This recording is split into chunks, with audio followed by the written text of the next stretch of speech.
पढ़ा हमने एक दो बार बीच में। हम पढ़ते हैं कि भाई जोधपुर के किले की नींव किस होंगे, इष्ट देवी कौन सी है, तो कौन सी है पढ़ा हमने एक दो।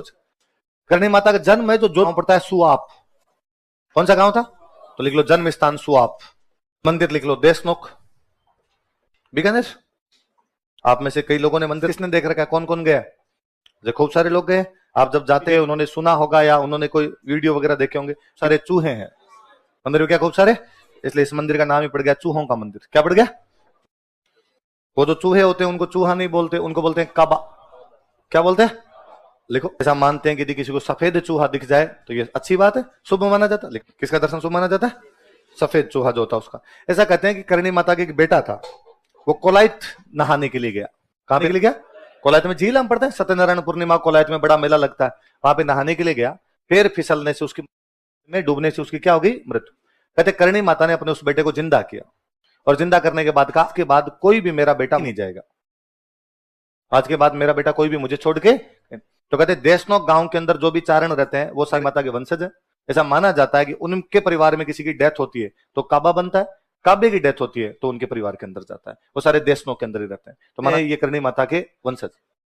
और चमत्कार को नमस्कार है, मैंने वहां एक भी काबा छोटा बच्चा नहीं देखा, एक भी काबा मरा हुआ नहीं देखा। तो ये सारे काबे हैं, तो ये होना चाहिए ना, कोई छोटा सा इतना सा हो, कोई इतना बड़ा हो, कोई इतना बड़ा हो, ये होना चाहिए। सारे एक आकार के लगभग, मैंने सिंगल नहीं देखा उनमें कोई।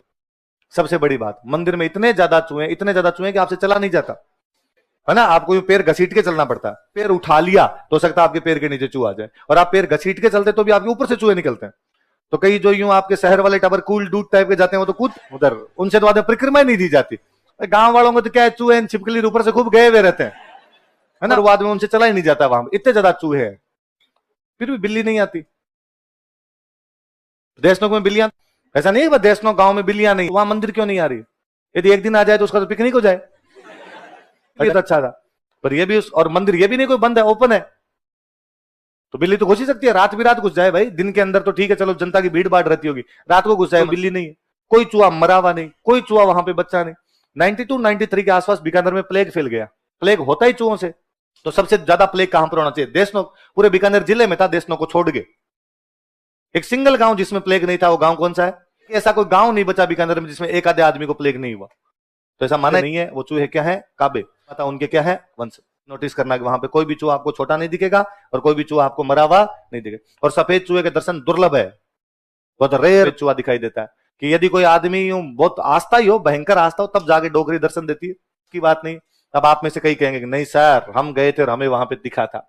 दिखना किसको कहते हैं? मैं इस मंदिर में 100-150 बार आराम से गया हूंगा। कोई कि बीकानेर पढ़ते तब हमारे लिए वहां जाना बहुत नॉर्मल सा हुआ करता था, सप्ताह में एक बार चले जाते।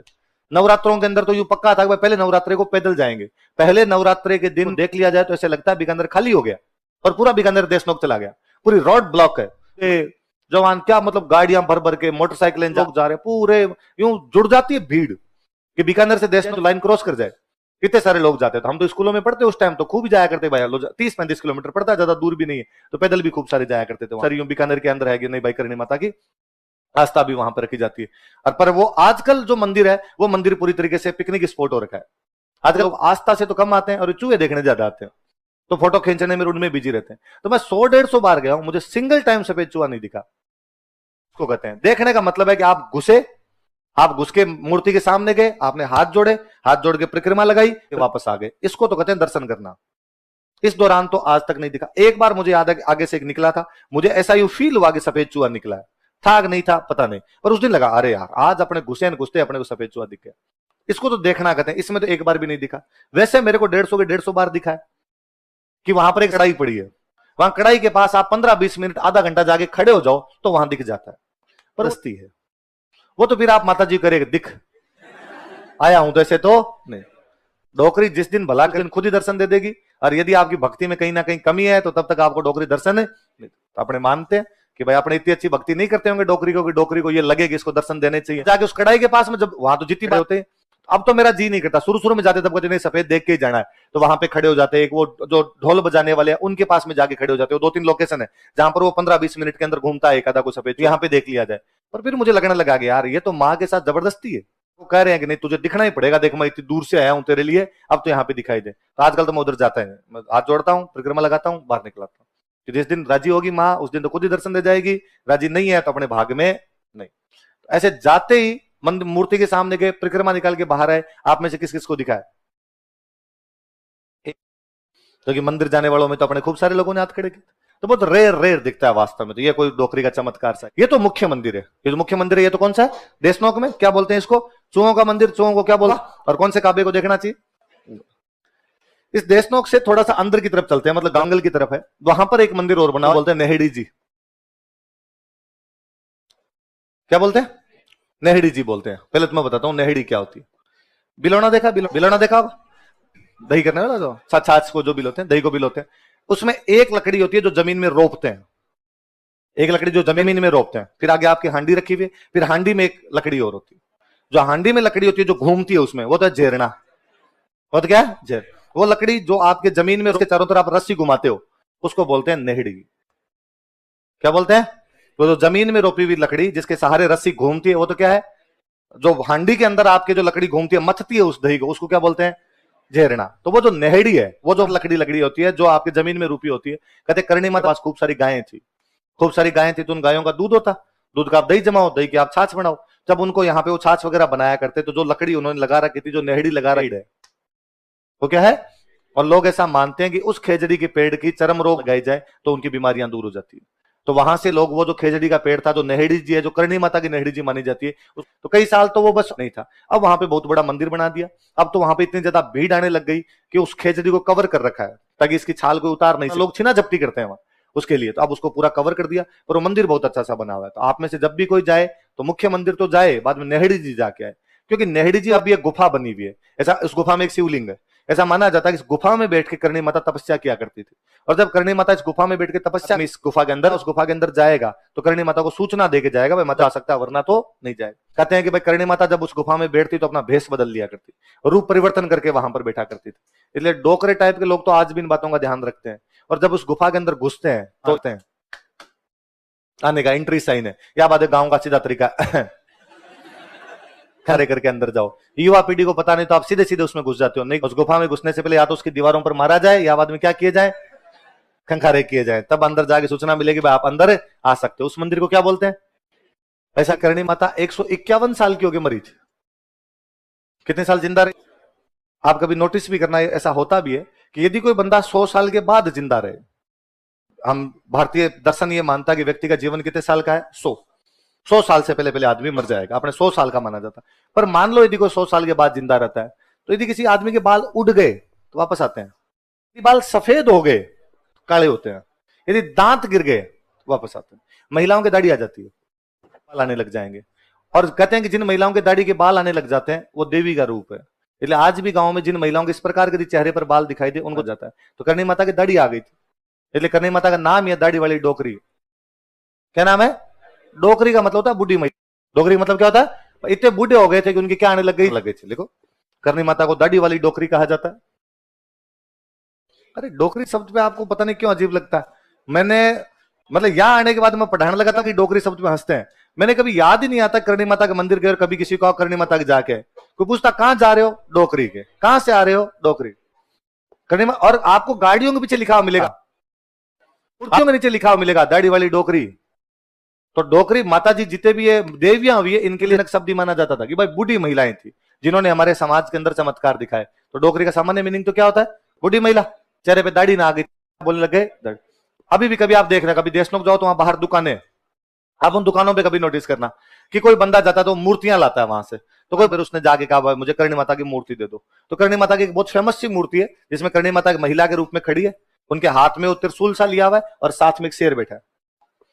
साथ में क्या बैठा हुआ है? शेर। वो बहुत फेमस मूर्ति है करणी माता की। तो दुकान वाला फटाफट वो निकाल के देता है। कई बार 10 लोगों में से कोई एक आदमी वापस कहेगा ये मत दे, डंकी दे, असली रूप माता जी का वो है, ये तुम्हारे बनाए हुए हैं। कि माता है तो माता के साथ में शेर है, और माता है तो माता के हाथ में त्रिशूल। ये हमारे वाली करणी माता नहीं, ये तो कोई माता है। हर देवी का स्वरूप इसी प्रकार का है। हमारे वाली माता जी तो वो है जिसमें दाढ़ी आ रखी है। फिर बाकायदा वो एक सिंगल फोटो निकाल के देता है जिसमें एक बुढ़ी सी महिला पे क्या रखी है? दाढ़ी आ रखी है, इसलिए नाम ही क्या पड़ गया? दाढ़ी वाली। 151 साल की। और इन माता जी को कभी आप नहीं कहा जाता। कितने साल की होगी? मरी। मां के साथ रिश्ता तभी बन पाता है डंका।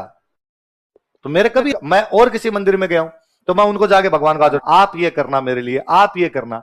करणी माता अगर मैं कभी कहूँ डोकरी तू ये कर, तू मेरा ये भला काम कर, तू मेरा ये अच्छा काम कर, माँ को आप कहे फिर माँ वाली सी फीलिंग फिर लगता है महिला है उसके साथ, तो वो दिल बन पाए जब आपको लगता है कि आप वाकई उसके बेटे और वो आपकी माँ है। करणी माता का प्रतीक माना जाता है।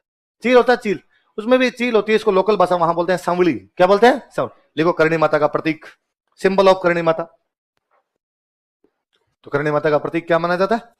चील। या कोष्टक में क्या लिख लो? सांवली। यह भी कोई डोकरी का चमत्कार। अंदर में किला है जूनागढ़, जूनागढ़ का किला 15 राय सिंह ने 500 साल हो गया आज बने। कितने साल? कभी चले जाओ जूनागढ़ किले को देखने के लिए। वहां जूनागढ़ किले के ऊपर बीकानेर का झंडा है।